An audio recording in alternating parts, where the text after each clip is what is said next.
Hello, everyone. Welcome to another session of the security workstream of the GS UK virtual conference. Today with us, we've got Cynthia Overby and we've got John Krosno from Rocket Software. They will be covering modernizing mainframe security, building effective mainframe vulnerability management to meet DORA requirements. If you have any questions whilst they are presenting, please feel free to either unmute and ask the questions yourselves or to write the questions in the chat window, and then I will be asking those questions to both Cynthia and John. So let's start. Cynthia, John, up to you. Okay. Oh, I'll say good morning, everybody. At least it's morning for us. So we're going to talk a little bit about DORA. So let's start out with why DORA was even created. And essentially, I mean, cybersecurity risks are increasing, and this was really done to enhance the operational resilience of financial systems, right? And it came out of Europe, but it's not just for the European Union financial sector, right? That's where it started, but it's any organization, financial organization, right? FinTech that operates in Europe. So a company in the U.S. or in Australia that does business with Europe, they're also impacted by this regulation. And at the end of the day, it's really to protect the financial systems from cyber attacks. Financial systems are always under attack, big attacks, and their operational resilience is important. Why? Well, people are protective of their financial lives and organizations, of course. And if bad things happen to financial organizations, that impacts everybody. And so this was really done to improve the incident response and to provide some standards. Not just across the EU, but around the world essentially. Dr. Poniman, found in research that, and this is really important, that insider threats are not viewed as seriously as external threats, such as a cyber attack, a denial of service, those types of things. But when you start looking at the research, the insider threats are even worse, and they cost more. And there's a lot of reasons why they cost more, but it's because an insider can often hide what they're doing for a longer period of time. And so the total cost winds up being a lot more. Cynthia? So if we look at some cyber news, right, and this kind of emphasizes why DORA is important. And these are just two examples, and you can go out and look and you can find examples all day long. These things happen all the time. And so this first one was a ransomware event, right? And it was basically they exfiltrated data, and it was some employee information and stuff. And so that was a ransomware event, big breach, and those happen all the time. And then the bottom one was another breach involving personal data, but of mobile customers. So, at the end of the day, it's always about the data, or almost always about the data. And the data is sold, it is used for other purposes. And if it is really a ransomware, you pay the fee, you pay the fine to get the key to unlock your data. And well, sometimes they unlock the data and sometimes they ask for more money, right? They may not want the data, but they want the money. But a lot of times it's really about the data, and they want to exfiltrate data, and the data has value on the dark web.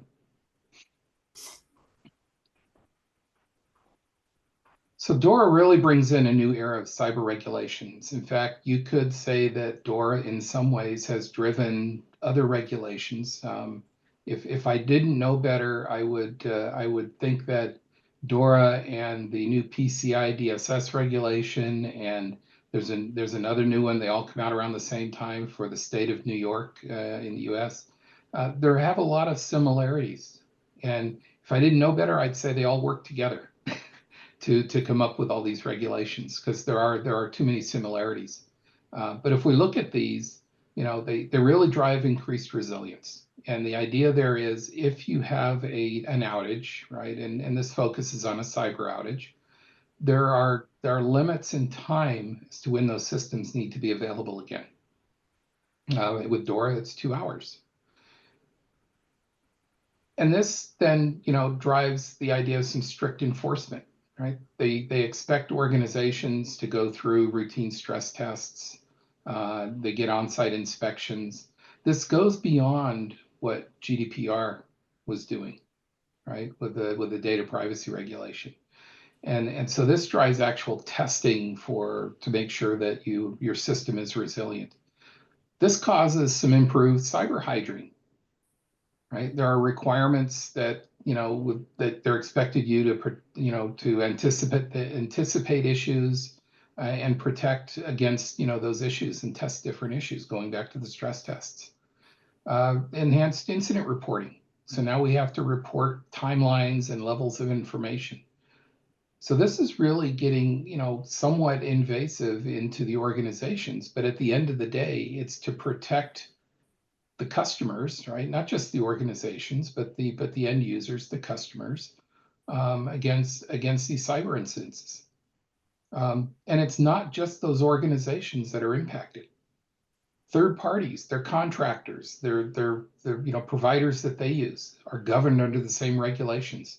So it starts at the top with the organization, but it feeds down into companies that provide services to them, right? Are also impacted by this. So this all together drives increased accountability, and it goes up the chain in organizations to management boards, and the fines are much more substantial than they were with, say, with GDPR.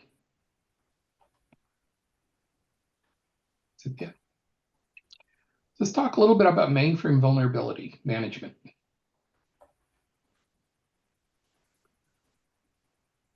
So, obviously this is all tied back to DORA, and to have a good vulnerability management program, it really needs to be part of a risk management framework. And if we look at the DORA regulations, right, Chapter 1, ICT, security policies, procedures, protocols, and tools, there's a long one. And Article 10 specifically goes into vulnerability and patch management. And it states that vulnerability management procedures shall identify and update, right, relevant and trustworthy information sources, so that they can stay on top of, and maintain awareness about vulnerabilities. So a vulnerability may be discovered in one organization, right, somewhere, and if that information is published, they're expecting other organizations to be aware of it and stay on top of it and apply their patches. Performance of automated vulnerability scanning and assessments, right, on ICT assets are important. So the frequency of those activities shall be commensurate to the classification established in accordance with Article 8.1 of Regulation EU, right, of the overall risk profile of the ICT asset. Basically, what that's saying is they want you to have a schedule where you are performing automated vulnerability scanning on a regular basis. They want you to verify that third-party service providers handle the vulnerabilities, right, in the same way that you have to. There's no difference there. They want you to track the use of third-party libraries. They want you to track everywhere where these vulnerabilities, could be coming in, and all the way down to third-party providers. They want you to have procedures for responsible disclosure of vulnerabilities to clients, counterparties, and to the public, right? And they want you to prioritize the deployment of patches, right, of patching vulnerabilities and other mitigation measures to address vulnerabilities identified. Sometimes you can patch something, and sometimes you have to take it off your system until it's fixed, right? It just really depends on the severity and the impact and and how important or not important that particular program or application is to the organization. So at the end of the day, they're really driving organizations to be a lot more responsible and accountable for their systems and for the potential of vulnerabilities to be exploited and cause other problems. Yeah. So a holistic approach to mainframe risk management. We'll start with integrity. Without integrity, you have nothing. You have no security and you have no resilience. So integrity really drives everything. But without security, you have no integrity. So they really they go together, right? You can't have one without the other. And so without the integrity, there's no security and no resilience. Security obviously goes beyond your access control lists, right? It goes beyond what your security package can do for you. Security goes into what applications are doing, what programs are doing, right? And then resilience is about how resilient are you to an outage? How fast can you recover from an outage? And potentially, what are you doing from a resilience standpoint? What are you doing to prevent those outages, prevent those incidences? Cynthia? So if we look specifically about vulnerabilities on a mainframe, there are two types. There are code-based integrity vulnerabilities, and there are configuration-based security vulnerabilities. So what's the difference? Well, code-based vulnerabilities are in programs, right? It's in binary code, it's in programs, and there are programs that operate at the operating system layer. Now I say that because many applications are going to be written in COBOL or PL1 or whatever, and they can't put themselves in a position of running in the operating system layer. They're not APF authorized. They're not doing things and integrating or interfacing with the operating system in the same way that SVCs or PC routines, right, and other programs making SAF calls become APF authorized and are doing higher level things in the system. And that's really where it amounts to where we have to focus on. COBOL programs can't perform those functions, right? They can be used to possibly gain access to data, right? Because they're applications and that's what they do. But they're not exploitable to the extent that they can allow an individual or something to elevate their own privileges and go off and do whatever they want in the system and not be trackable. Now, most of these programs or these types of the SVCs and PC routines and the like, they are part of the operating system, so they come from IBM. They are system utilities, tools and utilities that you use, and they can come from IBM or third-party vendors. In some cases, they may be programs written within the organization by yourselves. There was a time when exits and SVCs and the like were really written a lot by organizations. That is not as prevalent as it used to be. The skills to do a lot of that is retiring, and the need for a lot of that has gone away. But it doesn't mean that vendors and there are cases where they're needed, that it still isn't done. And they become vulnerabilities because and it's not typically going to be malicious, but they become vulnerabilities because programmers are taking shortcuts, they're not following best practices, and they're not doing anything intentional, but the non-intentional, right, not following best practices become the vulnerabilities. So they can allow someone to exploit that and elevate their privileges. On the other side, the configuration-based security vulnerabilities are configurable, right? So the programs, you can't do anything to change that vulnerability. You cannot. You have to go to the owner of the source code, whoever wrote that program. And again, it's typically going to be a vendor. And so your choices are patch it or remove it. And you may have to wait for the patch after it's been reported, after you've discovered it. But on the configuration side, you can make changes to your configuration. And a lot of it has to do with compliance. It has to do with following best practices in how you're configuring your external security manager, right? Hardware configurations, IPL parameters, and the like, things like that. APF libraries, maybe it's who has access to them, right? Or how many are there? And going in those on that same line is overprivileging. So how many people have an elevated level of privilege access to the system all the time, as opposed to only when it's needed, right? So we get into least privileged access. You should only need the access level at that level that you need when you need it, not just because. Cynthia?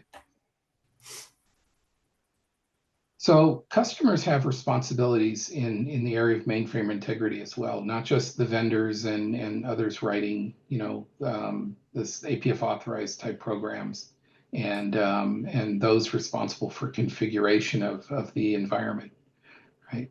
IBM states that the ZOS will not have any system integrity problems, and they go a long ways and out of their way to ensure that the operating system has integrity, that it is protected.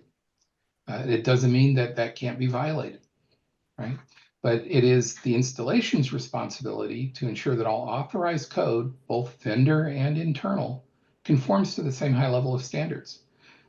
So in the end, that means that while you cannot necessarily control the code, right, that you get from a vendor, it's your responsibility to test and ensure that that code is not causing any system integrity issues, right? It doesn't have vulnerabilities. And there's a couple of ways you can do that. You can perform pen testing on a regular basis, and you can scan for vulnerabilities, whether you're scanning using homegrown tools and utilities or those from picking up something from a vendor and using vendor utilities for that. There's an IBM MVS authorized assembler services guide, which I'm going to go out on a limb and probably suggest that very few people have read it. The vendors typically will read it, and even then, it's some individuals in the vendor community. It's not everybody. Typically, those in the organization, systems programmers, security administrators, they may have read it, but probably not. And it really goes into talking about, system integrity. You have to make sure it's effective and, to avoid compromise and integrity controls provided in the system. At the end of the day, the installation must assume responsibility. Nobody else is looking after their system, but they have to. And going back to DORA, it goes back to the operational resilience, right? If you don't have a system with integrity, then your operational resilience is also at risk. Cynthia? Sure. So at this point, I'm going to turn it over to Cynthia, and she's going to talk about where to begin and where to go. Okay, so when you're building an effective mainframe vulnerability management program, on the mainframe, you've actually got a leg up because the mainframe's been around, obviously, the longest, and there's a lot of well-defined processes around change management that most organizations have in place. Vulnerability management practices really fall under that change management process in terms of making sure that code, configuration, whatever is tested either on a test system or sandbox. Your business applications are tested on your development systems.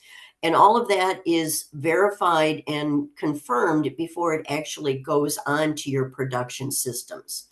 Vulnerability management really falls within that practice. You shouldn't be putting anything on your production LPARs, sysplexes, before you've actually scanned and verified that the code that you're putting onto your production systems is actually clean and that the configurations are actually clean.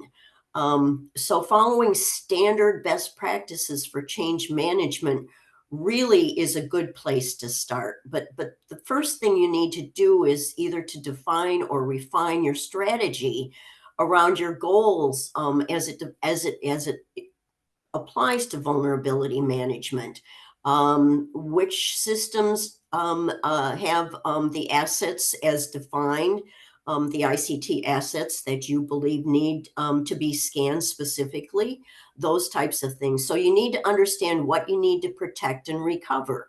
You need to understand what your resilience governance strategy and what your risk tolerances are around your assets, specifically that are residing on the mainframe, the actual data and the applications, and also the third-party software that's running on those systems. Who has access to it? What's your risk tolerance for excessive access? Those types of things. You need to identify and assess the important business services and the impact from a loss of a core service. All of those things you need to define and to understand when you're building a good vulnerability management program that fits within your risk framework. Identify your gaps. Understand where you've got gaps as far as vulnerability management is concerned. John went over chapter 10 and all of the pieces that fall under vulnerability management. Well, you need to take and really assess where you're at with each one of those pieces to identify your gaps and determine the full scope of your vulnerability management program.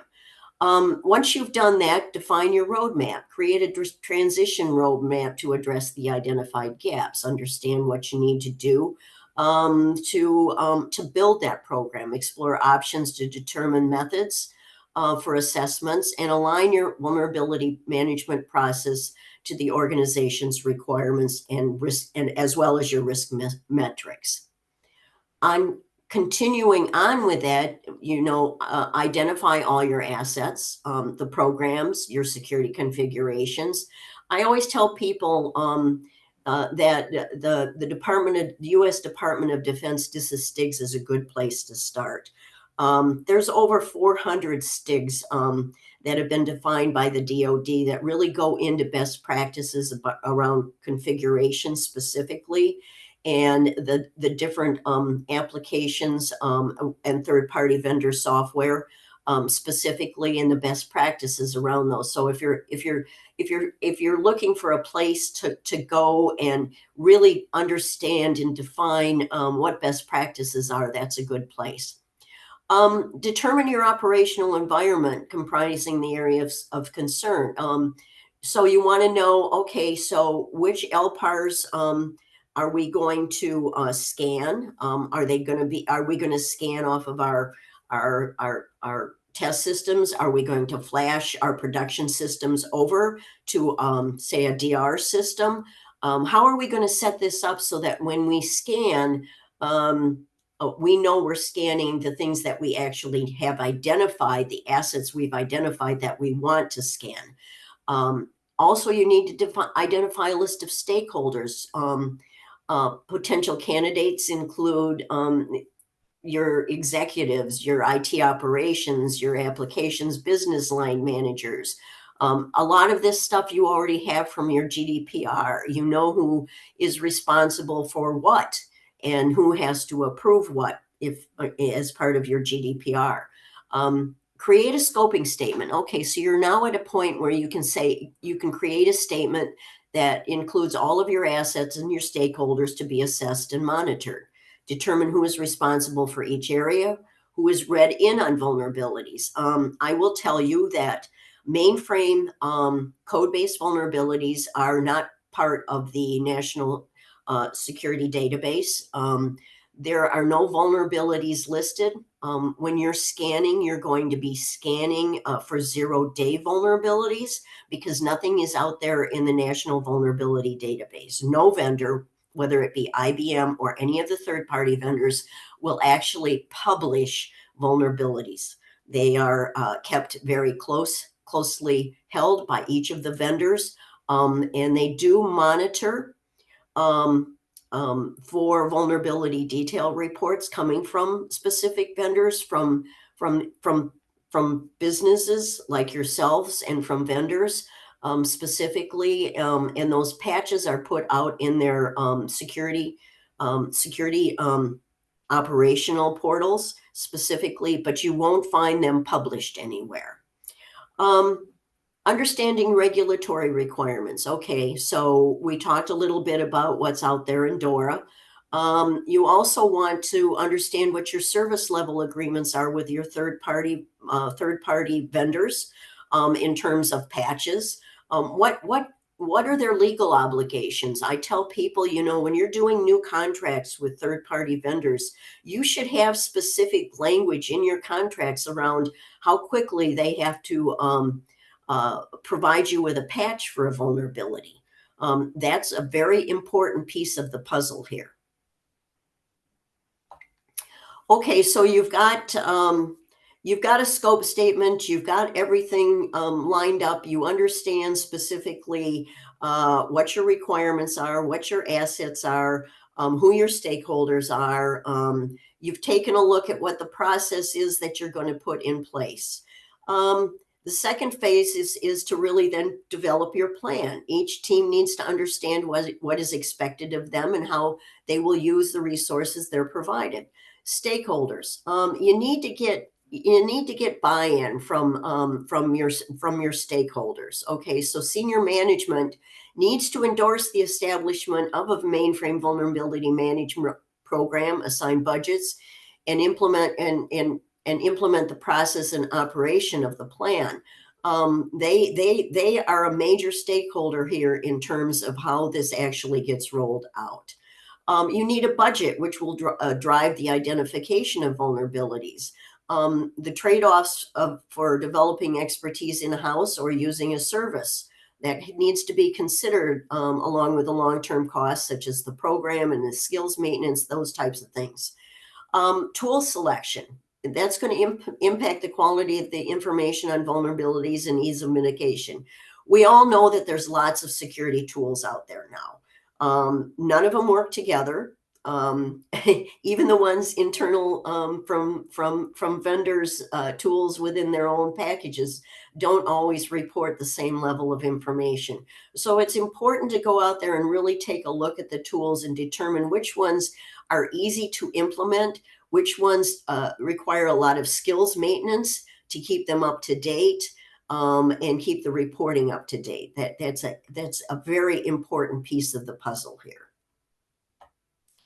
Goal number 3, preparation for vulnerability analysis and resolution activities is completed. Okay, so your plan is developed, it's implemented. You know where you're going to do your scanning. You know how you're going to report out your scans. You've got a standard set of tools or methods defined. And you've identified your assets that you're going to scan. Okay. You're going to, for goal number 4, you're going to identify and analyze vulnerabilities. And that's established. You know who's going to, who's going to scan. You're going to, when you're going to scan, and you're going to know, basically who's going to have access to those reports. Who decides when a fix will be implemented.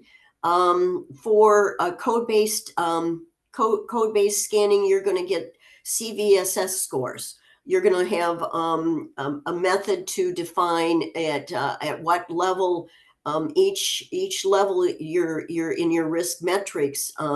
You're going to take a look at that. If something is an 8.0 or above, that requires patching immediately. Okay, what are the implications of that? And as I stated, in terms of change management, you've got, you're doing your scanning. You've got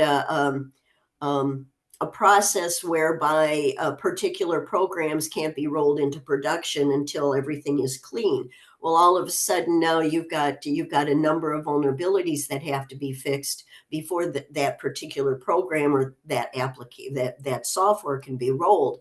Well, you've got to have rules and processes in place for each one of those, and how you're going to handle different CVSS scores.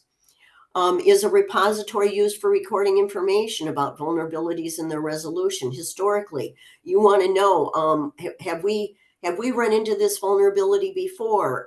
Why did the patch roll off? Why wasn't it put into the source code by the vendor? I've seen that happen quite often. Okay, so the third phase is the actual implementation and conducting the vulnerability analysis and resolution activities. The foundational steps around this are a bit different than they are specifically on other distributed platforms. You're obviously providing training on the tools and the processes. You're determining the execution activities around the vulnerability assessment. For program vulnerabilities, you are defining who's going to submit to the appropriate vendor for mitigation. In many large organizations, third-party vendor software, certain people have responsibility for that software, for systems programmers who maintain it, whether it be CICS or something from another vendor. So are they the people that are actually going to submit the report to that particular vendor and be the person who's responsible for putting the patch on? Are you recording discovered vulnerabilities in your risk management system?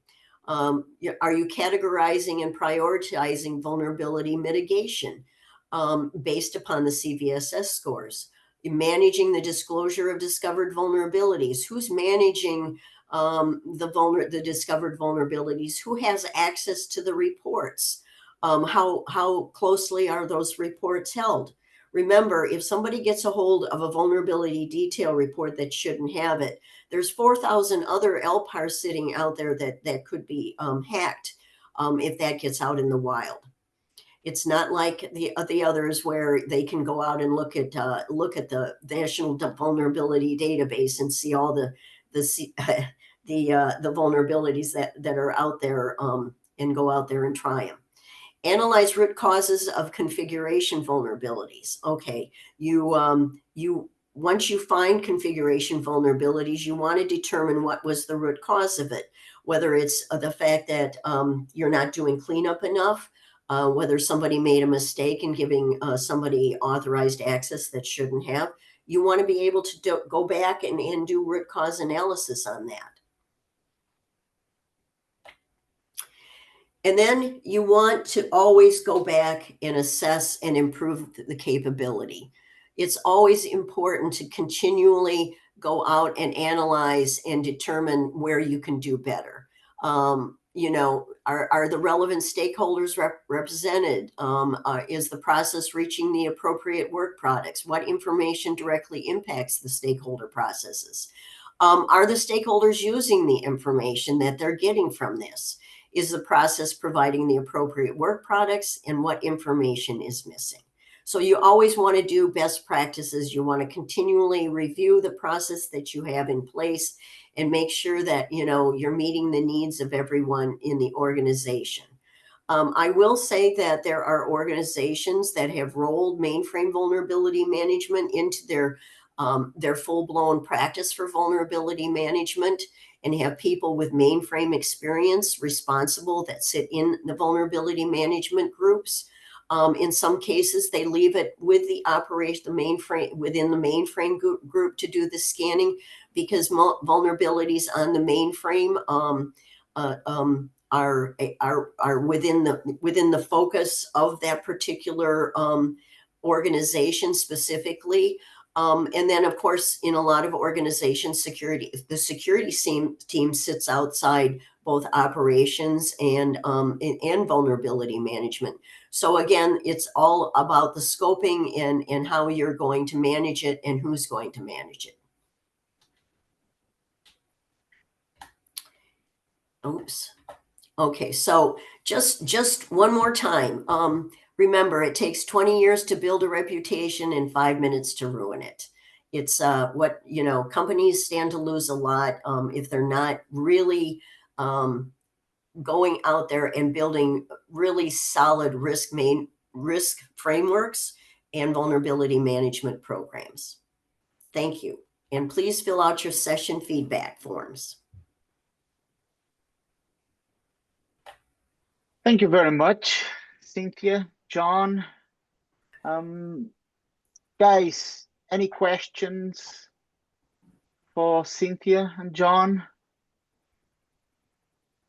Feel free to unmute yourselves or to write the questions in the chat window, please.